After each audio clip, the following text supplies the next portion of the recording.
Hello everyone, today we'll be seeing how fast Blastoise can beat Pokemon Moon in a solo run challenge. Let's get straight into the video.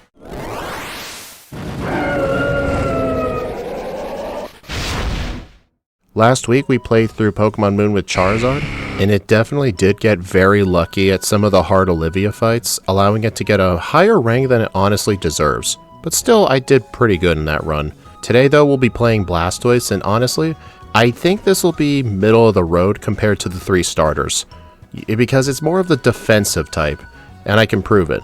We have 79 HP, 83 attack, 100 defense, 85 special attacks. We're kind of like a mixed attacker. 105 special defense and 78 speed.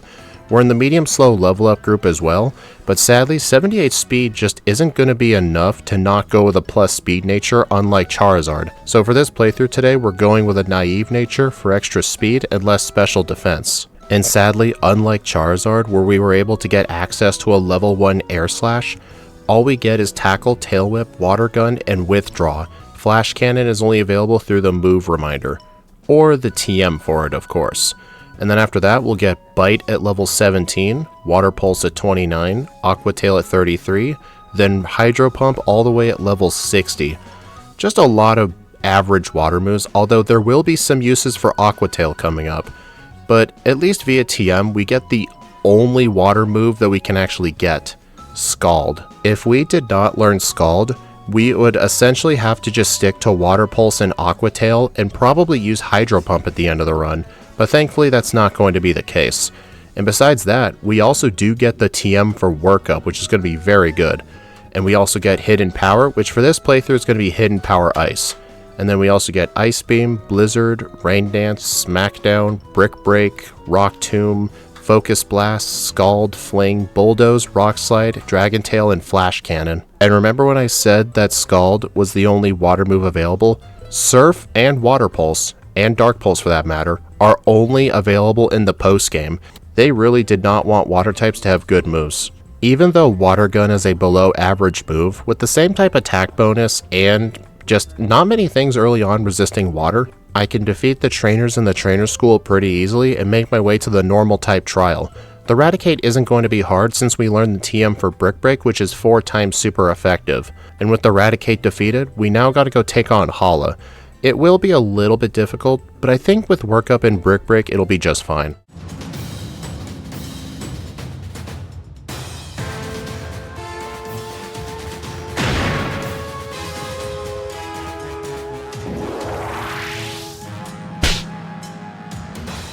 Hala leads off with his Mankey. I equip the Normalium Z and use Z Workup to get +2 in my physical attack.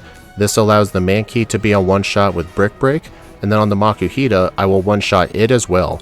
Last up is the Crabominable. It will not be a one-shot unfortunately, but its all-out plummeting doesn't do that much damage because of my decent bulk. And then slow but steady, I am able to knock it out with Water Gun and defeat Hala. So yeah, that's a very good Hala split. But I do think this will get a little slower later, but at least pretty soon we'll get access to our best, only water type TM, Scald. Before leaving Melee Island though, I do go to the Seaward Cave and go pick myself up the Expert Belt, and inside of City Hall in Howley City, I get myself the Shell Bell. I pretty much always get these items in most playthroughs. On Akala Island, there's 4 major events. We gotta go take on the Water Trial, the Fire Trial, the Grass Trial, and take on Olivia. I think out of all of these, the Grass Trial is going to be the hardest, but we're going to get access to Hidden Power Ice pretty soon. In fact, we're going to get it right away. I can talk to this person inside of the nursery and pick myself up the Hidden Power TM. And like I've mentioned, it's Hidden Power Ice. The reason is because Blizzard and Ice Beam aren't available till much later in the game. Blizzard is on Pawnee Island after the 3rd Kahuna, and Ice Beam is literally inside Mount Lanakia, which is this game's Victory Road. And then inside of Brookett Hill, while I am attempting the Water Trial, I can pick myself up the TM for Scald, teach it in the place of Water Gun, and now we are ready to take on the Totem Wishy Washy.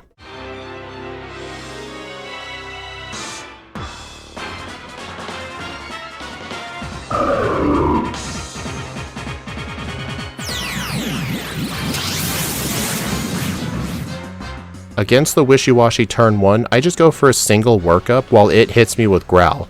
That's fine though, I'm mainly aiming for special attack, but if I could use a physical move, that'd also be good.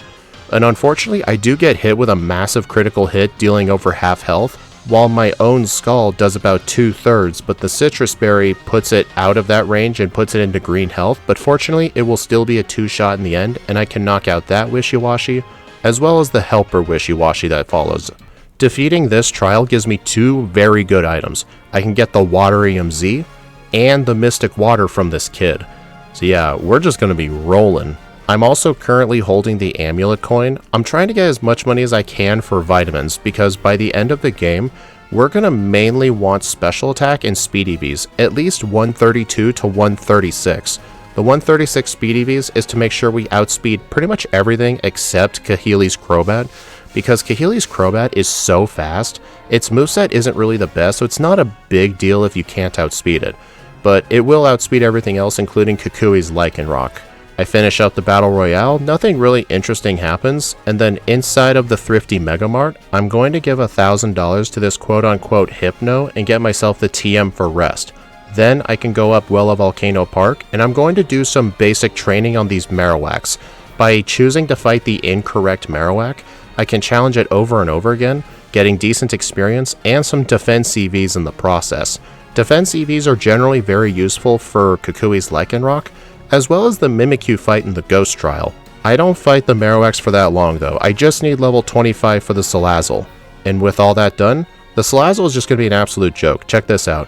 Waterium Z, Hydro Vortex, complete and utter one-shot. Nice.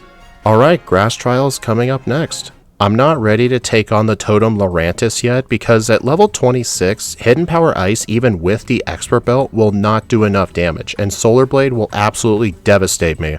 So what I'm actually going to do for training is with the Shell Belt, I'm going to head back to Brookett Hill and do some SOS training on Psyduck. They give okay experience, but more importantly, they give special attack EVs. And I do need at least 132 special attack EVs. You may be asking, why not just buy the calcium and then just train later? Well, the thing is, I also need 136 speed EVs. I'm not going to have enough money to max out both special attack and speed. So I got to do training in one stat, and it's more important earlier on to just have the special attack. I do a bunch of training on the Psyduck for about 7 or 8 minutes until I end up with 125 special attack EVs. Yeah, this will be more than enough. So when I eventually reach Mount Hakanali for my vitamin of the day, I can just purchase Carbos. And now, I feel like we're ready to take on Lurantis.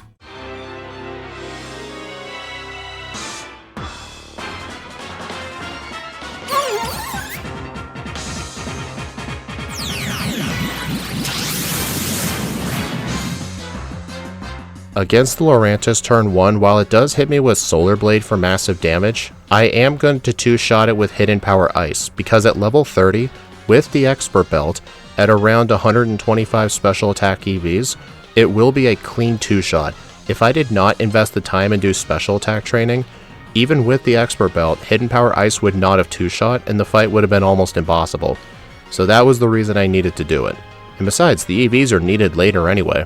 And with Lurantis defeated, the Kahuna fight Olivia I think is going to go incredibly easy, because obviously we have a type advantage. Before I enter the fight though, I'm going to equip a Cherry Berry. This is to prevent a turn 1 Thunder Wave. So now, let's take on our second Kahuna fight, Olivia.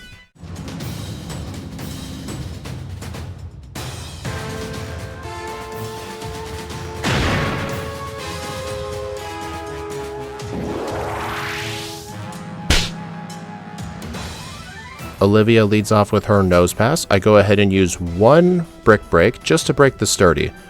See what I did there? Then the Cherry Berry eats up Thunder Wave, and I can knock it out with Scald. Next up is the Boldore. It does have Sturdy, but it's not as threatening because it doesn't have Thunder Wave. Then the Lycanroc unfortunately outspeeds, but Continental Crush does not do enough to do really that much harm to me. And I can defeat her pretty easily and get my second victory against an Island Kahuna. Sadly though, beating Olivia at around an hour on the clock, that's not the best time for a Pokemon, but that's solely because I needed to do EV training. This definitely won't get S tier like Charizard, but I think this could get A or B tier. We'll see. Blah blah blah, Aether Foundation stuff. Oh look, we're on the next island fighting Hal. This Raichu is obviously going to hurt me a lot, and it does outspeed hit me with Electro Ball, but fortunately I survived with more than half health left. I used Hydro Vortex over Scald in order to one-shot. Then in this fight, I learned Aqua Tail. I need this move for an upcoming fight. I need the physical damage. That's the reason I had to teach it. I'll show off the fight once we get there. And from there, I am still able to knock out the rest of Hao's team. If it weren't for a last-minute crit. Oh well, at least you're not required to win these things. Thankfully, since steel types aren't resisted by water moves, Mullane isn't gonna give me any problems. I can then enter the observatory, pick myself up a Comet Shard, then I can go inside the center, sell it, along with some other things and go buy some vitamins.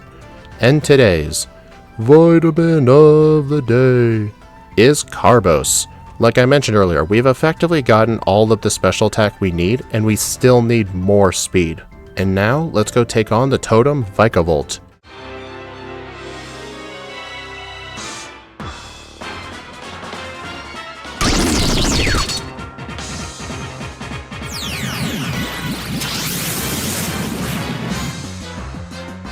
Just like with Charizard, I'm going to enter this fight in Torrent range. I went on a wild Pokemon to make sure I got the health.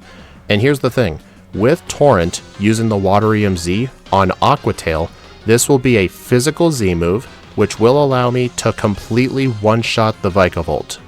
Oh, that was supposed to one-shot. Okay, I just did the ranges. Look at this. At the level I was at with the EVs, look at this. A Hydro Vortex, 87.5% chance to knockout. This was a very, very favorable range, and I just got super unlucky.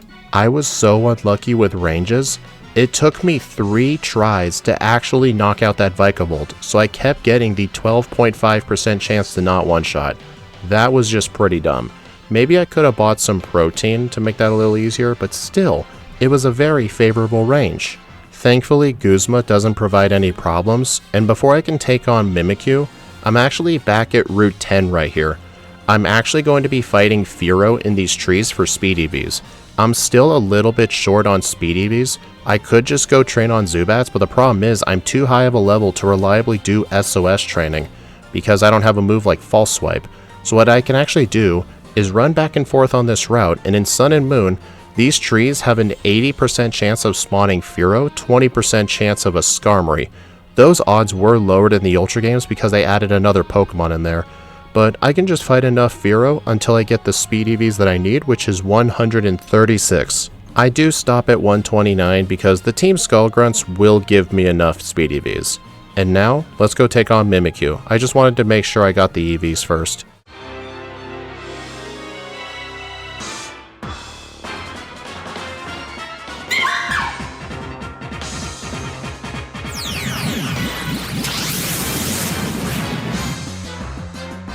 On the Mimikyu, I'm going to go for Bulldoze turn 1 to break the disguise and lower its speed.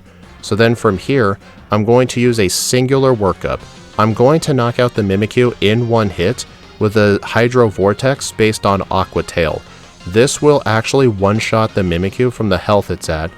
It also helps that I was actually in Torrent range. I was at 41 HP, which is exactly Torrent range. It was very close. I don't think the Torrent mattered though. But still, either way, it's very nice to get a first try Mimikyu trial. And you want to know something very upsetting?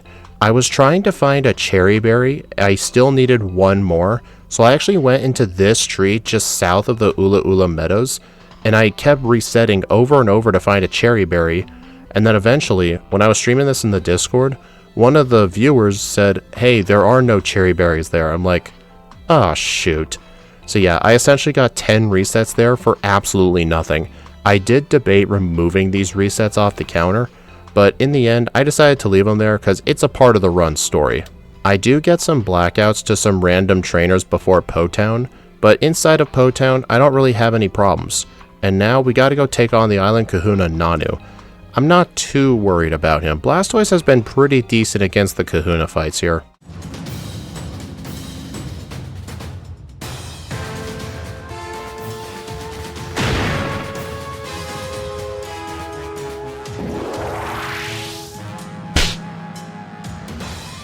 Nanu leads off with his Sableye. My moveset is Scald, Work Up, Rock Slide, and Hidden Power Ice. I'm also holding the Adrenaline Orb as well, so when the Krokorok hits me with Intimidate, I'll get a speed boost.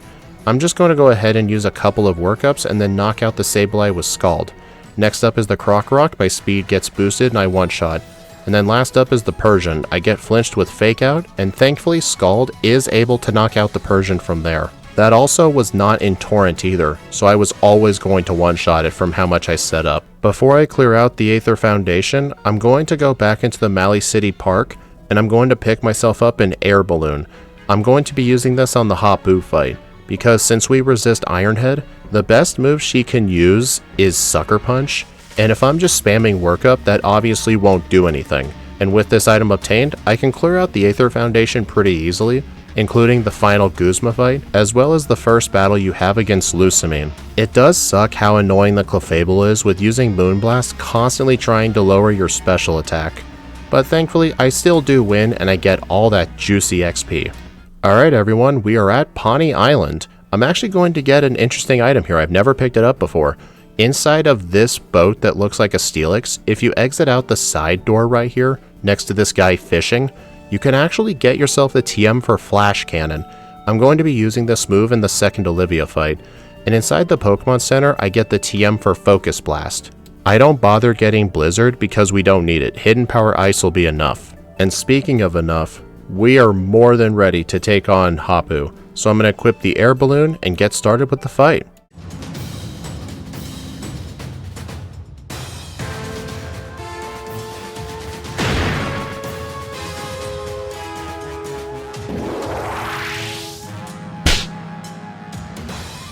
Hapu leads off with Dugtrio, and with the Air Balloon, she is only going to spam Sucker Punch because it is her best damaging move. So I can use this opportunity to set up all the workups I need, and as soon as I'm fully set up, I can just hit her entire team with Scald, but have Hidden Power Ice for the Flygon. Although unfortunately, when I try to use Hidden Power Ice on the Flygon actually outsped me at 132 speed. And if you're wondering if that was a speed tie, the answer is no, it has 143 speed.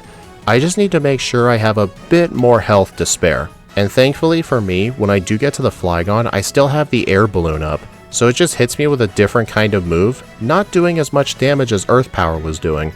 And because of that, I'm able to defeat Hapu and complete all 4 of the Kahuna fights.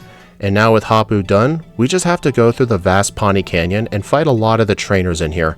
I like to fight trainers and wild Pokemon in here to guarantee that I can use all of my candies to get to the level I need before Lusamine 2, and that level is going to be level 69. Nice. I'll have 12 rare candies for that though, so 69 minus 12 is 57.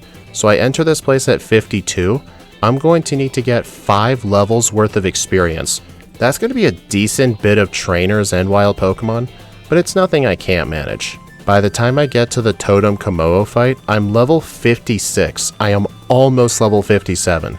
This fight will get me to level 57, then I can use all 12 candies to get to level 69, and with that, we're ready to take on the final 8 trainers, starting with the second battle with Lusamine. Against Lusamine's Clefable, I'm going to use a couple of workups while Moonblast constantly lowers my special attack, which is so annoying. Then eventually, it actually metronomes a move that poisons me, which is actually Poison Sting, which is really freaking funny. When I get the setup that I need with my special attack, I have the Steelium Z. I'm going to use Corkscrew Crash with Flash Cannon, which will allow me to one-shot the Clefable. Then Scald is pretty much okay to knock out everything else. The Gladion fight is very simple. You just use a workup and just sweep with Scald or Hidden Power Ice. How is actually going to be pretty tricky. I need level 70 for him for specific ranges, so I actually fight some of the wild Pokemon inside of Mount Lanikia to get myself to level 70. I was fortunately very close to that level, so I didn't have to do an extra trainer or anything. And now we're ready to fight against Hau. On his Raichu, I go ahead and use Bulldoze for the one-shot. Next up is the Komala. I'm going to use one workup, get hit with Wood Hammer, then finish it off with Brick Break. Next up is the Primarina. I'm going to go ahead and use Bulldoze just to make it a guaranteed 2-hit. Then with the Groundium Z, I'm going to turn it into Tectonic Rage, which will allow me to get the 2-shot because Bulldoze would not have 2-shot. Then the Flareon goes down to Scald. And now, we are ready to take on the final 5 trainers. Let's do this shit.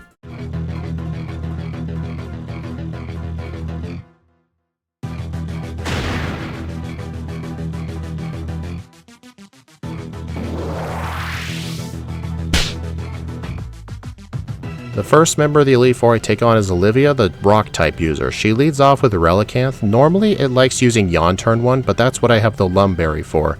I'm going to go ahead and use one single workup, then knock it out with Scald. The Lumberry wakes me up. Then on the Golem, I will use Scald. It does activate Sturdy, and it paralyzes me with Thunder Punch. That's really annoying. Thankfully, the burn does get rid of it from there. And unfortunately, because of my paralysis, the Lycanroc is able to outspeed me and hit me with Continental Crush. Next up is the Carbink. I have Flash Cannon for it. And then last up is the Probopass. I'm going to go ahead and use a Scald, but I can't move because I'm paralyzed. Yeah, that's just going to be a reset. I do win on the second try, however. Next up is the Flying type Elite Four member, Kahili.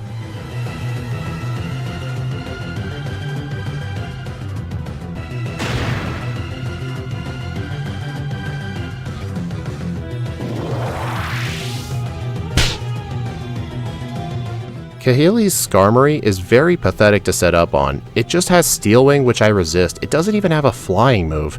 And I have the Expert Belt as well. The reason I have the Expert Belt is to allow the Mandibuzz to be a one-shot, because that thing is very defensive. Hidden Power Ice and Scald can take care of the rest of her team as well. I'm not going to be able to outspeed the Crobat, but it's not really necessary. Honestly, Gladion's Crobat is far scarier, even though it's slower. Next up is the Ghost-type Elite Four member, Acerola.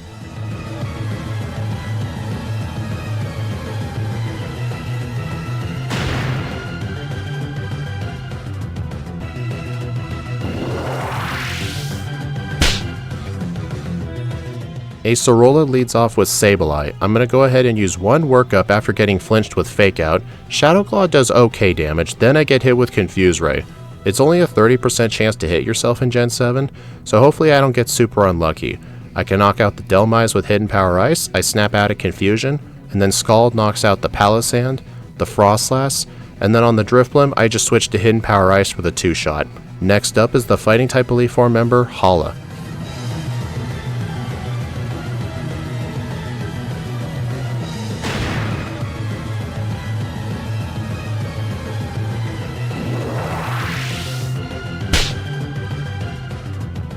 This Hala fight just only needs the Mystic Water essentially, although looking back, this was not the right idea, because Hariyama is able to do extra damage because of knockoff. I really should have just used the Waterium Z or something, but oh well. Once I set up a workup, the whole rest of his team is a complete and utter sweep. And with the Elite Four down, we just have one more battle left to go. We gotta take on Professor Kukui and finish this run.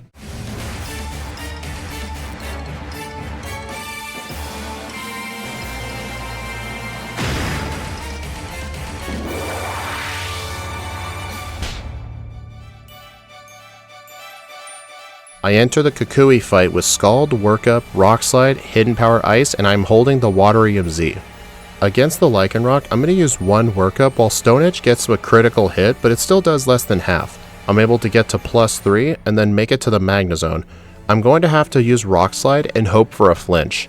If I don't get a flinch, I'll either get paralyzed or get hit with Thunderbolt. Either way, the fight will be a reset. I get to 23 resets into the run before I get the flinch on Magnezone and move on to the Braviary. On the Braviary, Hidden Power Ice is almost gonna one-shot. Okay, maybe I was one workup short. Whoops. Funnily enough, it knocked itself out with Brave Bird. Then on the Incineroar, I'm gonna switch to Scald, and unfortunately, it outspeeds and hits me with Darkest Lariat. The reason it outsped was because of the Braviary using Tailwind, which is very annoying. So that's another reset. Which is so annoying, I just got that flinch. Thankfully though, on the very next attempt, I'm able to get the flinch on Magnezone. Tailwind does not get set up, because Scald can actually knock out Braviary if you're in Torrent range. Then I can get all the way to the Snorlax, use Hydro Vortex on it, and then knock out his final Pokemon and clock in, with a real time of 2 hours, 30 minutes, and 45 seconds, with 24 resets, 7 blackouts, at level 72, with a game time after the long credits of 9 hours and 45 minutes. So while yeah, this Pokemon definitely performed average, I had to do a lot of EV training. It honestly did pretty good up until the Kukui fight. I always knew the Kukui fight was going to be difficult because of that Magnezone. But still, if we go ahead and take a quick look at the tier list, Blastoise has earned itself 11th place overall and the 2nd spot in the B tier. It wasn't able to outperform Tapu Bulu, Tapu Koko, Zekrom, or Kyurem, but it did outperform Reshiram, Heracross, Tapu Fini, and Primarina. To be fair though, Primarina and Reshiram, Zekrom, and Kyurem were not allowed to use Z-moves at the time I did them. Next year, I will give all of those Pokemon proper re-ranks with my modern rule set, but as I predicted, this Pokemon definitely performed middle of the road, but it still outperformed Venusaur. So yeah, I was correct. Anyway, I hope y'all enjoyed. Please like, comment, and subscribe if you want to see more, and be sure to follow me on my socials or support the channel through YouTube memberships. YouTube members get access to the patch files for all the Mega Evolution Pokemon we do on stream and Crystal, as well as unedited videos and members-only content. Next week, for the rest of the year, we'll be doing Pokemon Moon versus races. The next one will be Butterfree versus Beedrill. I do look forward to editing that. It's going to be a bunch of work, but it's honestly very fun editing versus videos because it's very interesting. Anyway, I will see you all then.